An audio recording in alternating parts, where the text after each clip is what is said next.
말씀 위해서 기도하겠습니다. 하나님께서 사도 바울을 통하여 주신 말씀, 빌립보 교회뿐만 아니라 우리에게도 주시는 말씀, 우리가 함께 보고 읽고 들었습니다.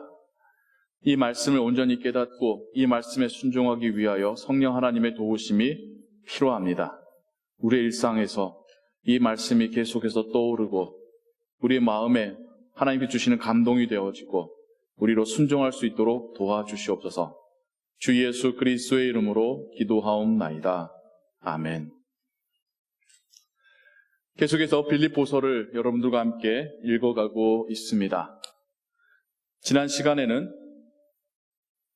빌립보 교회를 향하여서 하나가 되어 stand firm, 단단하게 서서 서로와 서로를 어깨에 맞대고 스크럼블해서 외부로부터 오는 교회를 향한 위협이 있다고 할지라도 견뎌낼 수 있기를 바라는 사도 바울의 그 바람을, 또 하나님께서 빌립보 교회를 향하여 주시는 그 메시지를 함께 들었습니다.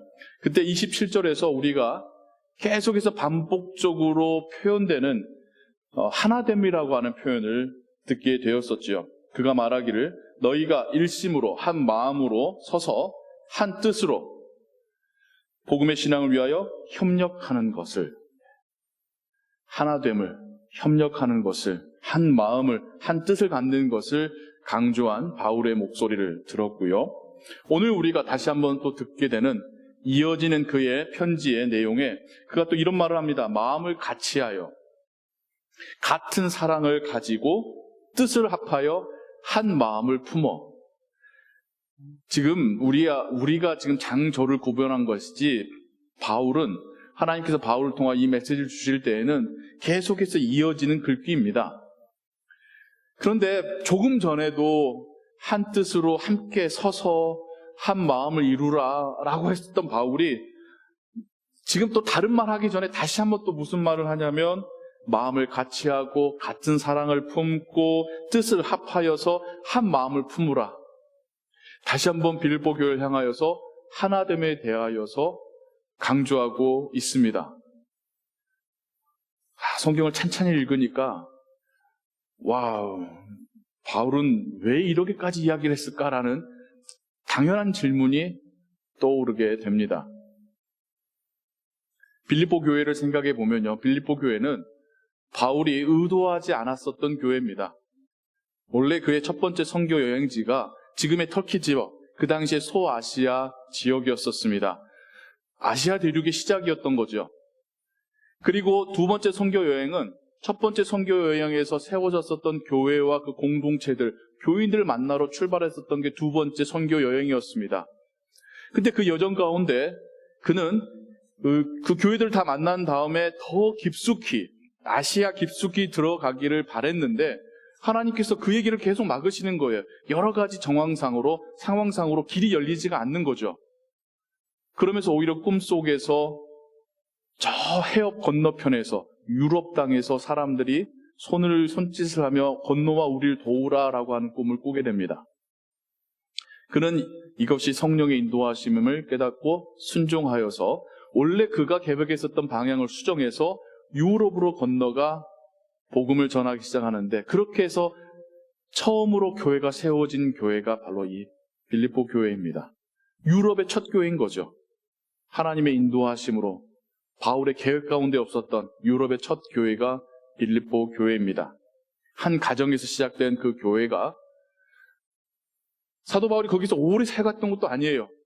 떠났고 또 자신을 대신해서 사역할 사역자를, 목회자를 보내주어서 계속해서 교회가 성장했는데 말 그대로 성장을 잘했던 것 같아요.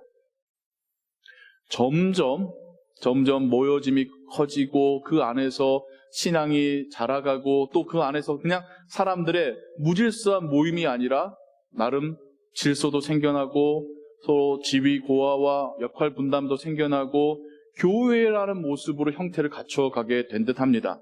그것을 예측할 수 있는 이야기가 뭐가 있냐면, 사도 바울이 3차 선교 여행 중에 예루살렘에 기근이 나서 사람들이 굶어 죽어가고 있는 거예요. 그들을 돕자, 예루살렘을 돕자라고 해서 선교지 교회들에게 편지를 쓸 때에 빌립보 교회를 중심으로 이 마게도냐 지역에서 열심으로 기금을 모아서 바울 편에 보내서 예루살렘 교회를 도왔고요. 또 지금 이 편지를 쓰고 있는 이 상황 가운데 로마 감옥에 갇힌 그 상황에서도 빌립보 교인들이 펀드를 모아서 에바브로디도 편에 이것을 보내서 그가 바울을 그 옥바라지를 할 수 있도록 도왔던 교회입니다. 정확한 규모와 상황을 알 수는 없으나 점점 교회가 성장하고 사람이 늘고 재정이 여유가 생겨지고 뭔가의 어떤 그 안의 질서와 어떤 외형이 갖추어졌을 거라는 것을 예상해 보게 됩니다. 그런데 그 교회 안에 들려오는, 그 교회로부터 들려오는 소식은 그들이 보내준 이 사랑의 후원금만이 아니었던 거죠. 그 교회 안에서 오히려 불효파음이 일어나고 있다는 소식을 듣게 됩니다. 바울에게는 너무나도 소중하고 고마웠던 교회. 그래서 그가 지금 감옥에서 오늘 내일 하고 있는 그 상황 속에서도 그 당시에 편지 쓴다는 것도 쉬운 게 아닙니다. 이 재료 구하는 것도 쉽지 않고 인편으로 그걸 보낸다는 것도 가는 길에 유실되거나 도둑을 만날 상황이 너무나도 다분한 그 상황 속에서도 그가 자신의 안위를 걱정하는 것이 아니라 교회를 사랑하는 마음으로 편지를 씁니다. 인간적인 편지가 아니라 하나님께서 주시는 성령의 감동함심을 가지고 편지를 쓴 것이 바로 이 빌립보서입니다. 그리고 그는 다짜고짜 어떻게 그럴 수가 있습니까? 라고 말하는 게 아니에요. 아니 어떻게 그리스도인이라는 사람이 어떻게 그럴 수 있습니까? 라고 다그치고 책망하는 것이 아니라 편지 서두에서부터 계속해서 우리가 여러분들이 한마음 가지시길 원합니다. 한마음 가지시길 원합니다. 교회로서 이 시대 가운데 버티고 선다라는 게 얼마나 어려운 거 아시잖아요. 그러려면 한마음이 되셔야 됩니다. 한 믿음이 되셔야 됩니다. 하나의 사랑으로 묶여져야 됩니다. 라고 하는 이야기들을 계속해 가고 있는 것입니다. 우리가 지난 시간에 외부로부터 오는 핍박을 견뎌내기 위해서라도 하나 돼야 된다고 말한 사도 바울의 목소리를 들었다고 한다면 오늘은 하나 되기 위해서 필요한 솔루션이 뭔가를 제시하는 그의 목소리를 혹은 하나님의 음성을 듣게 됩니다. 그냥 막연하게 하나 되십시오가 아니라 이렇게 할 때 우리가 하나 될 수 있습니다라는 것을 바울이 이야기하고 있습니다. 그 키워드는 바로 겸손이고 예수님의 마음입니다. 1절에 보면 이런 말이 나와요. 그러므로 그리스도 안에 무슨 권면이나 영어로 보면 encouragement, 다른 사람을 encourage 할 때 그리스도 안에서요.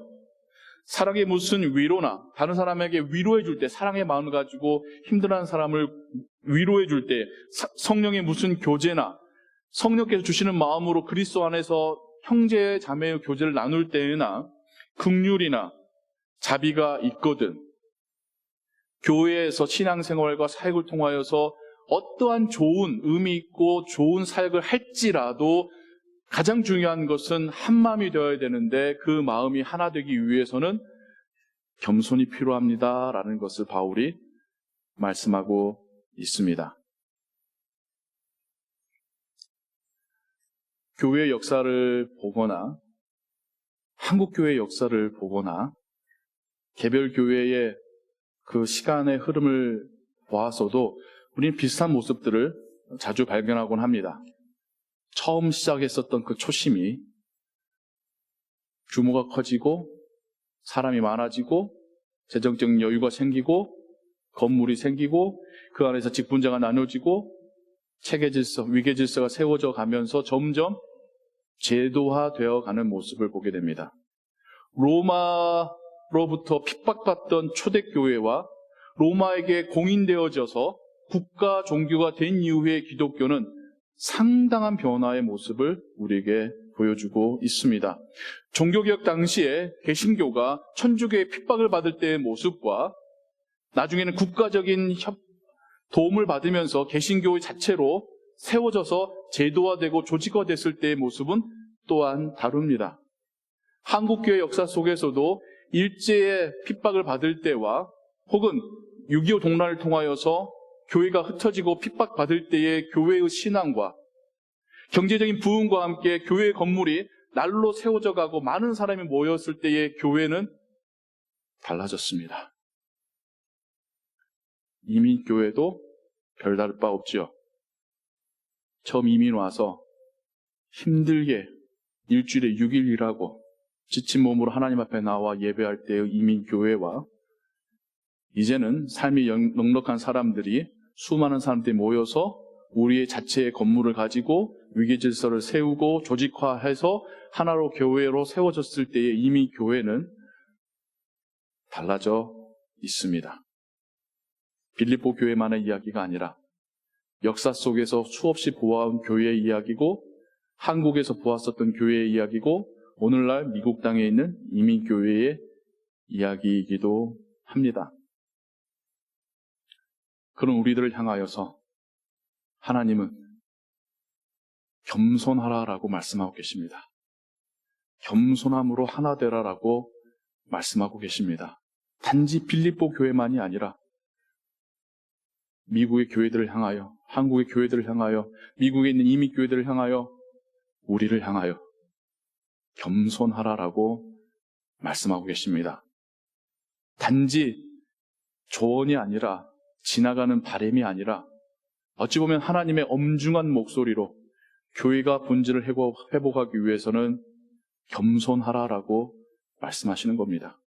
제도화되고 조직화되어서 굳어진 모습으로가 아니라 초심으로 돌아가 겸손함으로 교우를 섬길 수 있고 세상을 섬길 수 있는 그 모습을 회복하라라는 것이 하나님의 메시지입니다. 겸손이라는 것이 바울 당시에는 멋진 게 아니었습니다.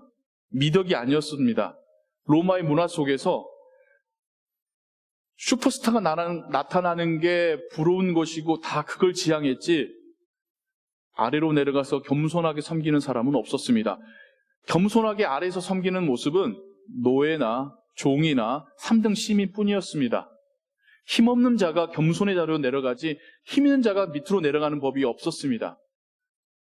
그런데 예수님이 제자들에게 가르치시는 말씀, 그 로마의 문화 속에서 물질과 향락을 추구하는 사회 속에서 교회는 그리스도의 모습을, 그리스도의 겸손을 따라갔었습니다.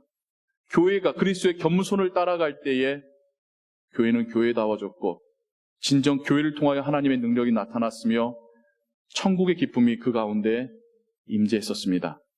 교회가 세상을 따라가서 세상처럼 경쟁적이고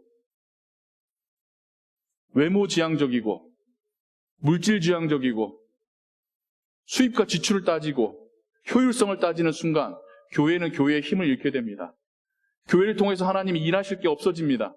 왜요? 사람들이 다 머리로 계산기 돌려가면서 두드려가면서 결정하기 때문에 어떤 게 교회에 더 많은 수입이 있을지 효과가 있을지 효율성이 있을지 판단하면서 일하는 순간 교회를 통한 하나님의 기적 같은 역사하심은 사라집니다. 하나님이 일하시지 않아도 되니까요. 하나님의 일하심을 더 이상 바라지도 않기 때문이니까요. 오늘날 우리가 살아가는 시대가 당시 로마 시대랑 너무나도 닮아 있습니다. 다 자신을 드러내길 원하는 시대이고 자기 자신의 이익을 위해서 셀피시하게 살아가는 시대이고 그게 이제는 당연한 시대가 됐습니다. 저 어릴 때만 해도 겸손이 미덕이었어요. 도덕 시간이 있었고 윤리 시간이 있었으나 이제는 그런 것도 없습니다. TV에서나 젊은 사람들의 틱톡이나 인스타그램이나 사람들로부터 라이크를 받으려고 그 위험한 상황을 연출하기도 하고 자신이 가진 것을 뽐내는 그런 시대를 살아가고 있습니다. 우리의 자녀들은 그게 당연한 것으로, 그게 삶의 표준인 것으로 그렇게 체득하며 살아가고 있는 시대입니다. 교회가 그 흐름을 따라가게 된다면 교회에 무슨 소금의 짠맛이 있겠습니까? 교회에 어떻게 어둠을 밝히는 빛이 있을 수가 있겠습니까? 교회는 세상과는 달라야 됩니다. 세상과는 다른 것이 바로 거룩입니다. 세상보다 더 나쁜 모습으로 달라지는 게 아니라 세상 사람과는 다르게 밝고 정직하고 사랑이 넘치는 모습에 다름이 있어야 합니다. 그걸 하나님은 성경을 통하여 거룩이라고 부르시고 그 거룩한 모습이 우리를 통하여서 하나님을 보게 하는 통로가 됩니다. 이게 가능하기 위해서 바울은 겸손이라고 하는 단어를 우리에게 제시하고 있고 그 겸손의 이그젬플을 예수 그리스도에서 찾고 있습니다. 1장에서 바울이 하나됨을 위해서 자신의 이야기를 쉐어했었잖아요. 자신이 감옥에 들어갔는데 그것 때문에 슬퍼하며 힘내서 복음 전하는 사람 있는가 하면 자기가 감옥에 갇히니까 지금이 이때다. 우리의 세를 불리자라고 하면서 또 열심히 일하는 바울을 괴롭히려는 심정으로 더 복음 전하는 사람이 있기 때문에 나는 이도웨이 괜찮아. 그리스도의 복음이 전파된다면 이라는 자신의 어떤 그 경험과 생각으로 빌립보 교인들에게 하나됨의 의미를 가르쳤다고 한다면 바울은 자신의 이야기에서 그치는 것이 아니라 우리가 보고 배우고 따라가야 될 우리의 리더, 우리의 목자이신 예수 그리스도의 이야기를 합니다. 그분은 본체적으로, 본질적으로 하나님이시고 하늘의 영광과 권위와 능력을 가지고 계신 그분이셨는데 그 모든 것을 기법하시고 포기하시고 이 땅 가운데 내려오셨 뿐만 아니라 우리와 같이 되셨고 우리와 같이 되신 것뿐만 아니라 우리도 가기 싫어하는, 우리도 갈 수 없는 그 죽음의 자리로 십자가의 언덕으로 하나님의 명령에 순종하여 나아가셨습니다.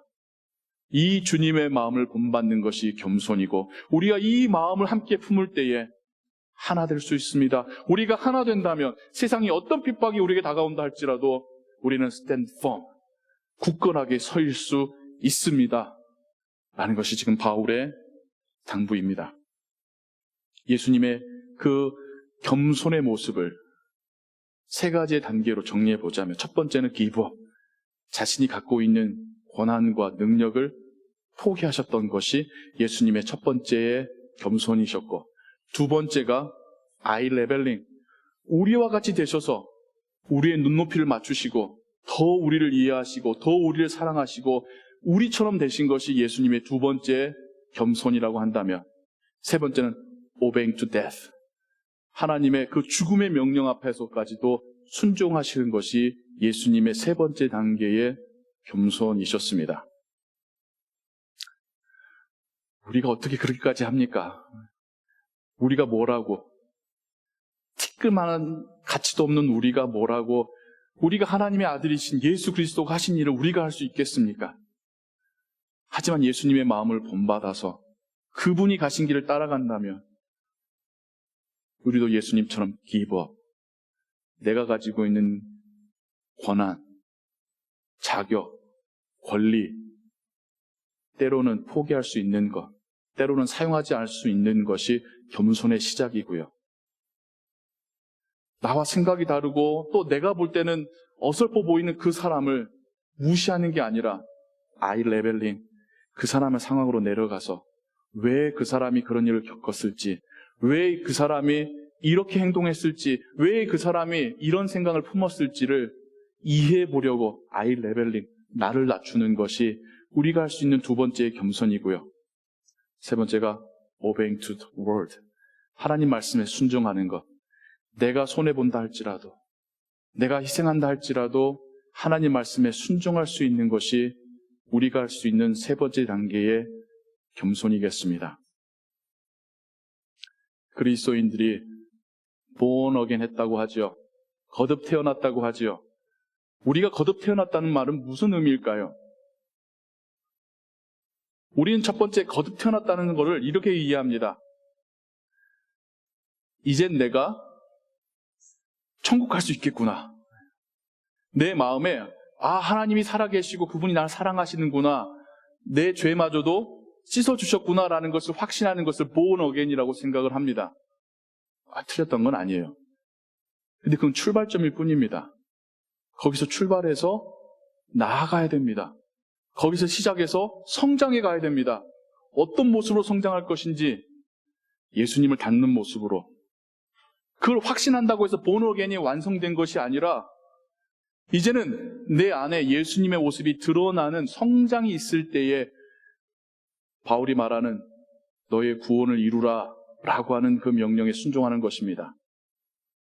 우리가 어떤 모습으로 자라가야 할까요? 우리가 예수님이 될 수는 없잖아요. 근데 어떤 모습으로 자라가야 될까요? 예수님을 닮는다는 건 뭘까요? 저는 원래 하나님께서 인간을 만드시려 했었던 그 모습을 회복하는 것이라고 생각합니다. 하나님께서 처음 인간을 만드셨을 때에 인간이 어떤 존재이길 바라셨을까요? 하나님을 사랑할 줄도 알고 두려울 줄도 알고, 하나님 만드신 이 세상 속에서 하나님의 이 창조 세계를 관리할 줄도 알고, 우리가 서로 살아갈 때에도 상대방을 배려하고 이해하고 존중하고 협력할 수 있는 그 모습, 하나님이 태초에 인간을 만드실 때에 인간은 이런 모습이길 원해라고 만드신 하나님의 이미지가 담겨져 있는 존재는 그런 모습이지 않겠습니까? 신앙생활 오래 하면서 거룩하다, 신앙의 어떤 그 깊이가 있다, 그거를 막 성경 구절 많이 외우고 막 말할 때마다 성경 구절, 성경 이야기 입에서 튀어나오고 말할 때마다 내가 기도해 줄게 하는 그런 종류보다는 인간이 인간다워지는 것, 진짜 인간다워지는 것이 저는 정말 하나님의 성령으로 인해서 변화되는 성숙의 열매라고 생각합니다. 하나님이 우리를 하여금 겸손하라고, 예수님께서는 우리에게 겸손으로 섬기라고 당부하셨는데 우리가 겸손으로 섬길 대상은 누구일까요? 하나님이요? 하나님 우리가 예배할 대상이죠. 하나님 앞에 우리가 무슨 겸손을 떨어요? 동물한테요? 동물은 우리가 돌봐줘야 될 대상이죠. 동물한테 우리가 뭘 겸손합니까? 동물한테 우리가 애정을 베풀면 되는 거예요. 어떤 조직과 건물이요? 아니잖아요. 그건 우리가 일할 대상이고 일할 장소인 것 뿐이죠. 우리가 겸손하다고 말할 때에 우리 앞에 있는 대상은 사람입니다. 하나님께서 원하시는 사람이 되었다는 것은 하나님이 만드신 다른 사람에 대하여서 주님의 마음으로 대하는 거겠죠. 예수님이 보여줬던 것처럼 때로는 나의 권리도 양보할 수 있고 그 사람의 상황으로 나를 낮추기도 하고 그 사람을 위해서 내가 손해도 감수할 수 있는 그런 섬김, 그런 겸손, 그런 모습이 우리에게 회복되기를 하나님은 원하고 계십니다. 그런 사람들이 교회의 공동체 가운데 한 명 한 명 하나님 앞에 세워져 가고 신앙이 자라갈 때에 그 공동체는 분명 사랑으로, 믿음으로 하나 된 공동체 될 줄을 믿습니다.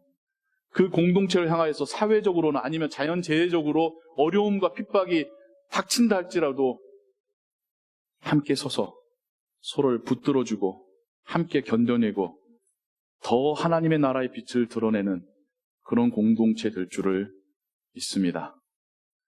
우리가 그런 공동체 되기를 소원합니다. 작은 공동체이지만 우리 안에서 정말 다른 사람을 나보다 낫게 여기는 겸손함으로, 다른 사람을 이해하려고 하는 그 겸손한 모습으로, 다른 사람을 위해서 나의 권리와 나의 자격을 내려놓고 섬길 수 있는 그러한 사람으로, 다른 사람을 위해서 나의 손해마저도 감수할 수 있는 진정한 크리스찬으로서 우리가 성장하기를 소원합니다. 그러할 때에 우리의 모임 자체가 우리에게는 기쁨일 것입니다. 오늘 성가대 찬양처럼 우리 안에서 생복이 무엇이라는 것을 우리가 피부로 경험하게 될 것입니다. 우리가 느끼는 이 행복을 보면서 하나님을 알지 못한 채 어둠 가운데 힘들어하고 있는 이들이 그 행복을 보면서 나도 저 행복을 느끼고 싶어라고 하며 우리를 통하여 하나님 아버지께로 나아가게 될 것입니다. 이게 하나님께서 원하시고 주님께서 제자들에게 명령하셨던 교회이지 않겠습니까? 우리가 서로가 서로를 나보다 낫게 여기고 존중하고 섬기고 때로는 나의 몸을 낮춰가면서까지, 때로는 손해를 감수해가면서까지 주님의 모습을 닮아가는 진정으로 거듭난 사람의 그리스도의 삶을 살아가기를 주 예수 그리스도의 이름으로 축원합니다. 기도하겠습니다. 하나님, 오늘 하나님께서 사도 바울을 통하여 말씀하시는 그 간절한 외침과 명령을 우리가 함께 듣습니다. 자기중심적이고 이기적인 세상 속에서 차별하고 높낮이로 구별하는 이 세상 속에서 우리는 남을 나보다 낫게 여기고 다른 사람의 의견에 귀를 기울이고 다른 사람을 위하여 나의 권리와 능력을 제한하고 때로는 손해까지도 감수할 수 있는 진정한 그리스도인이 되게 하옵소서. 교회가 세상 속에서 그런 겸손한 모습으로 힘을 얻게 하옵소서. 우리가 우리끼리만이 아니라 우리가 삶 속에서 만나는 사람들에게 겸손한 그리스도인으로 다가가게 하여 주옵소서. 성령 하나님, 우리를 도우시옵소서. 자연적으로 되는 게 아닙니다. 쉽게 되는 게 아닙니다. 성령 하나님께서 도우실 때에 가능합니다. 우리를 도와주시옵소서. 우리로 교회되게 하옵소서. 모든 것 주께 의지하오며 주 예수 그리스도의 이름으로 기도하옵나이다. 아멘.